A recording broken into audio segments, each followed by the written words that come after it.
Hi friends, good morning. మనం ration shop నుంచి rice తెచ్చుకుంటాం కదా, అదైతే పక్కన పడేస్తాం. చాలామంది వాడరు దానివల్ల ఏ ఉపయోగాలను తెలియదు. ఫస్ట్ అయితే మనం దోశలు అయితే వేసుకుంటాము.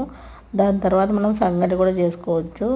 దాని తర్వాత మనం వచ్చేసి సంగటి చేసుకోవడం తెలియకోకుండా ఉంటే మీకు కామెంట్ చేస్తే నేను సంగటి ఎలా చేయాలో తొందరగా మీకు అర్థమయ్యే విధంగా చెప్తాను.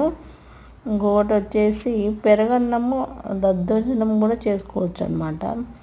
దాని తర్వాత పొంగలి చట్నీ వేసుకోవచ్చు. పొంగలి చట్నీ కూడా మీకు ఇవన్నీ తెలియకోకుండా ఉంటే కమెంట్లో మీరు ఏం కావాలా అనేది చెప్తే నేను ప్రిపేర్ చేసి చూపిస్తాను. Thank you.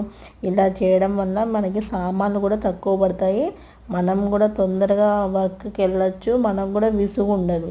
ఎక్కువ మనం ఎట్లా ప్రిపేర్ చేసుకోవాలి, లంచ్ కానీ ఏదైనా టిఫిన్ కానీ అంటే ఎక్కువ సామాన్లు పడుకోకుండా ఉండేటట్లుగా మనం చూసుకోవాలి. అలా చూసుకుంటే మనం ఒక్కరితో కొట్లాడుకోకుండా మన పని మనం చేసుకోవచ్చు.